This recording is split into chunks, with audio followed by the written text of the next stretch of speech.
Good morning. We're picking up in the study of Hexagram 11, Tranquility, reading from Thomas Cleary's fantastic The Tao of Organization, a Confucius look at the Ching.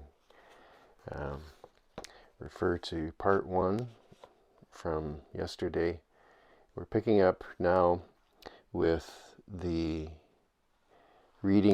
individual readings of each line of the hexagram. So of course we start at the bottom line, number 1. The body of the hexagram for tranquility is 3 lines of yang underneath 3 lines of yin. So we begin with the first yang. And the text reads, "Pulling one reed out by the roots takes others along. An expedition bodes well." So remember, everything in the I Ching is metaphor. It all overlays.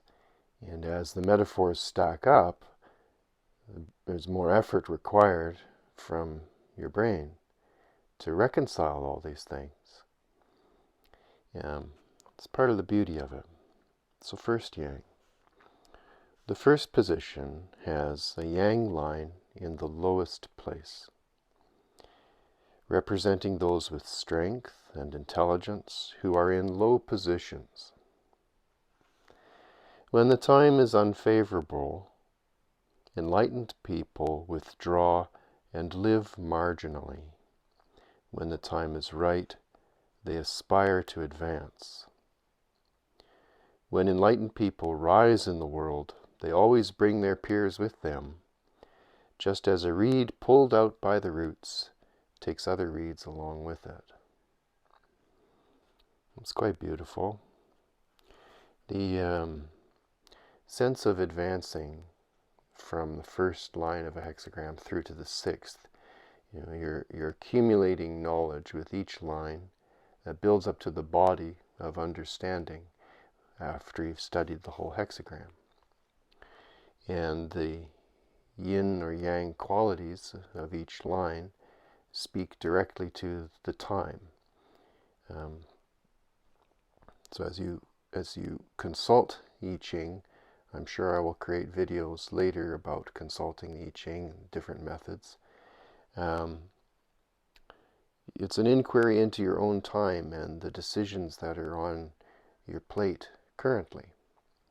So here the text is talking about kind of a strategy, concealing one's intelligence and strength if the time isn't right. That's a very difficult thing to determine sometimes. It's very easy in today's world to sort of force yourself into the world, to force your opinion upon others. You need a lot of force to get through the world, and I definitely write a lot about that in my book as to why that's so. I Ching Ecology is an examination of meditation, identity, and economics, which thankfully are becoming a more popular topic in society today.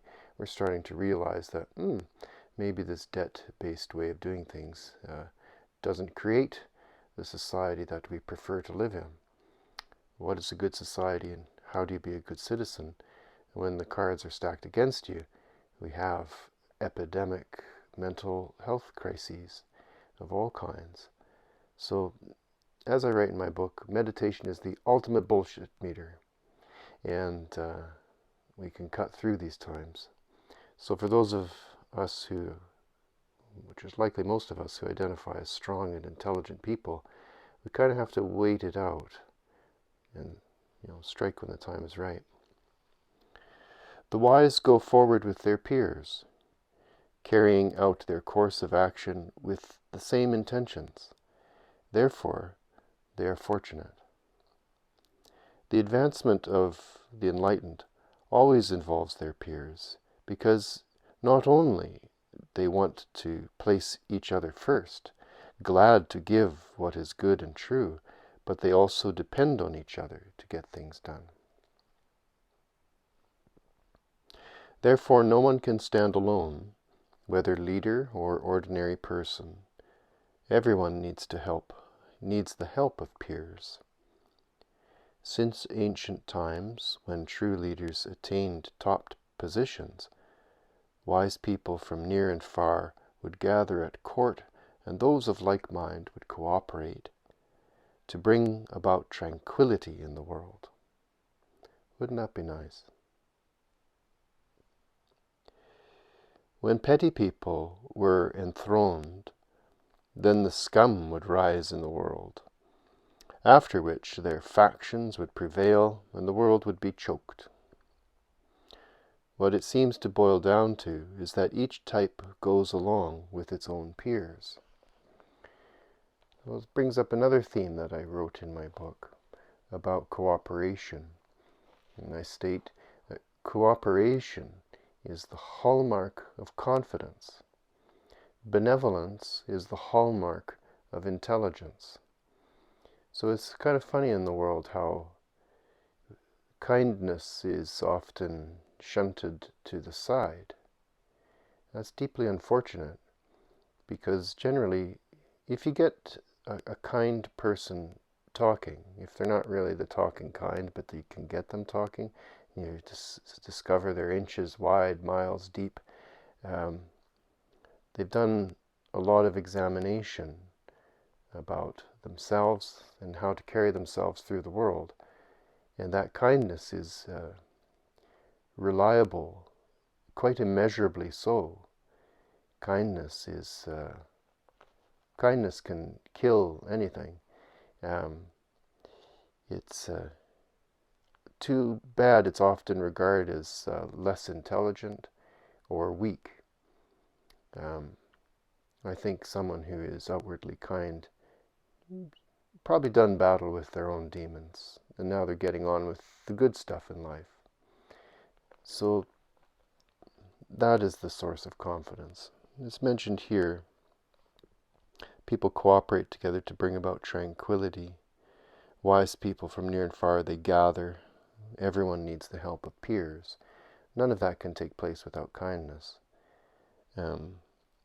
So identity, why have identity that is sour?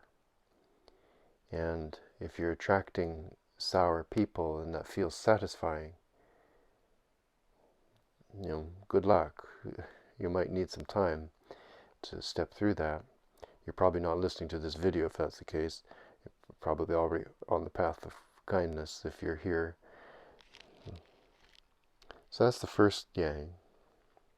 We move into the second yang. It's quite a lot of text in this particular hexagram, which is interesting in itself, that the author is so verbose on the subject of tranquility. It's like in the Tao Te Ching. It says the words that describe the Tao is not the Tao. So we try to get closer. Language, and certainly the English language, is somewhat insufficient in describing these phenomena that can occur in your mind. English is a very democratic language in that it's flexible. It's like Lego. It goes together in all kinds of ways. And then it's relentlessly linear, whereas the I Ching is inherently a coordinative language. Multiple factors overlay upon one another at the same time. So English is rather verbose. This is the second yang line that I'll read now. Second yang, including the uncultivated, actively crossing rivers, not overlooking what is far away, partisanship disappears, and one accords with balanced action. A lot going on in these second and fifth lines of any hexagram. Those are the power centers. So this is the power center below. Including the uncultivated. That's very curious. The second place has positive strength in a central position, in harmony with the fifth above. The fifth, with flexibility in balance, that's a yin line, is in harmony with the second below. The leader and the minister share the same virtue, and one with strength in balance is given sole responsibility by the leadership. So here we have 3 yang lines below 3 yin lines. A lot of strength and intelligence below inside the workers.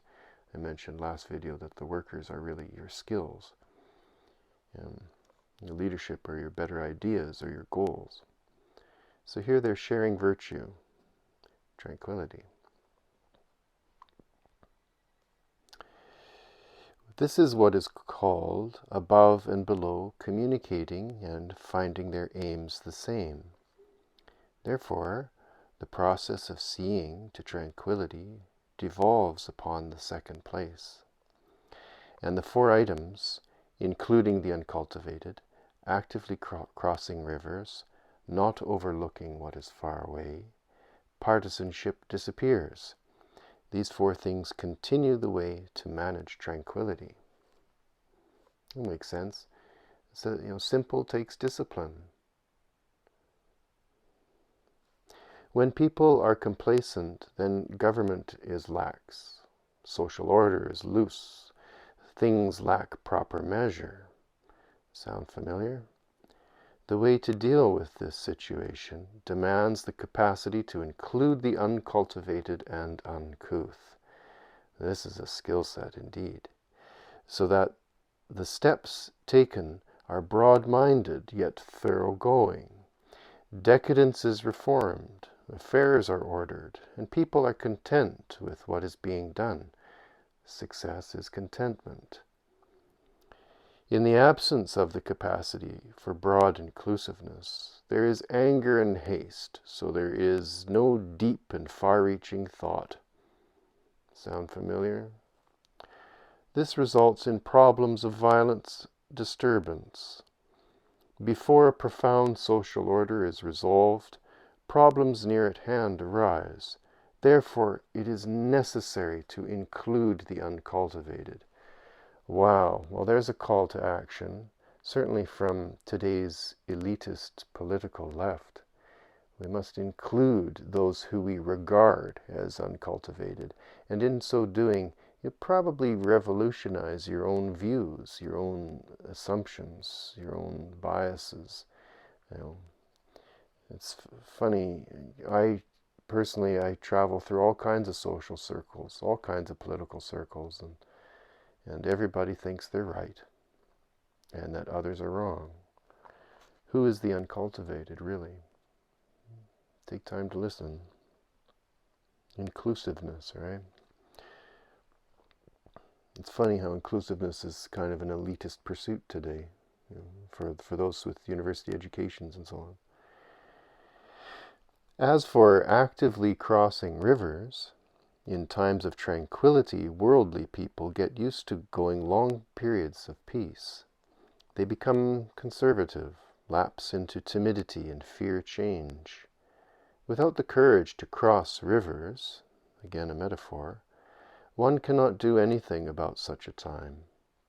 Crossing rivers means that firm decisiveness is able to solve profound crises and get over dangers.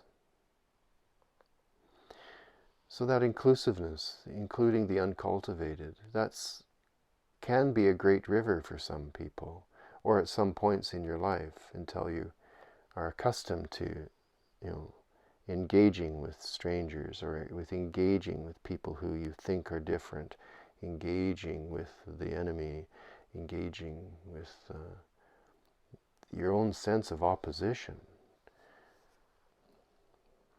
I think the human heart has a lot to offer. It's something that can be trusted. Since antiquity, societies in which tranquility reigned have always gradually declined and changed, generally because the people get used to ease and freedom from care, so that they become weak-willed and indecisive. This decline cannot be affected or changed without firm, decisive leadership with heroic assistance. Therefore, the text speaks of actively crossing rivers. Again, that simple takes discipline. To not be lax, though times might be good, it's best to, I'm probably going to speak now about the far-reaching, looking ahead. Caution is a a constant theme in the I Ching, symbolized by water. Hexagram 29, if memory serves me right, double water is one of the universal constants in all of this study. Caution. Heaven, earth, caution, and illumination, fire. So, actively crossing rivers. Some people may object that since including the uncultivated means tolerance and broad-mindedness, and actively crossing rivers means rising up to carry out reform, there seems to be a contradiction between these two. Including the uncultivated, rising up to create reform. Are these contradictory? They do not realize that to use the capacity of broad-minded tolerance to carry out firm, decisive action is the doing of sages. It is no small task. Compassion is a skill set. Empathy is a skill. Some people are born with that naturally, just like other people are born with mechanical skill. These are all just skills. These are all workers that you can invite into your life. As for not overlooking what is far away in times of tranquility, if they get used to peace and take it for granted, people become too complacent. If you are complacent, how can you think deeply or exercise foresight about what is remote? Those who are in positions of responsibility in times of tranquility should attend to all matters thoroughly, not overlooking even what is far away, things that are subtle or hidden. And people of wisdom who are in lowly and obscure situations are included in this category of what is far away, and are sure to be neglected in times of tranquility. That's too bad. Because that's the no rest for the wicked, I suppose. As for partisanship disappears, once the time has become tranquil, people get used to ease. They indulge in their feelings and lose proportion. In order to rectify this situation, it is necessary to get rid of the subjectivity of partisanship. That is why the text says, partisanship disappears.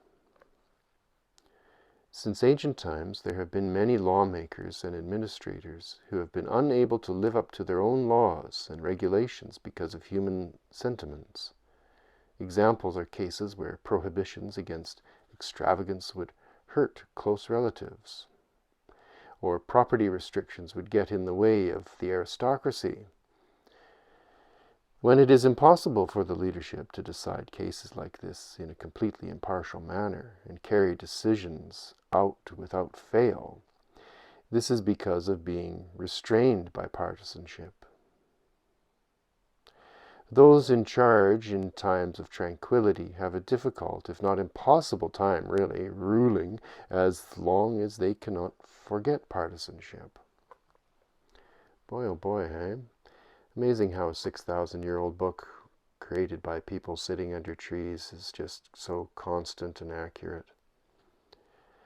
If government in tranquility has these four elements, then it accords with the virtues represented by this yang in the second place. Therefore, the text says, one accords with balanced action. This means the ability to combine balanced practices. You know, we really are in times of immense vanity. Dynasty. Self-protectionism. Tremendous fear. How strange to have a video based on the study of tranquility. You know, it's like an alien emotion from another planet. Tranquility? What are you, nuts? You know. But I think it's true to our human hearts that we do wish to live in peace and tranquility, especially with one another. But it seems to be becoming more difficult and out of reach. So I speak about that fact very thoroughly in I Ching ecology, that we have a debt-based economy that creates these vanities, creates these separations, divisiveness, and the language of diversity inclusion tries to address it. It seems to create more factionism amongst people. So I think concentrating on the essences that we're invited to participate with. Tranquility is there in your human heart at all times. It's there in the cycle of your breath. I advocate in my meditation instruction, it's at the end of the exhale. It's there every time, waiting for you, waiting for your attention. Tranquility, as with all hexagrams in the I Ching, is omnipresent. It's there. It's an archetypical mode in our human life. Meditate daily. We'll pick up later with more.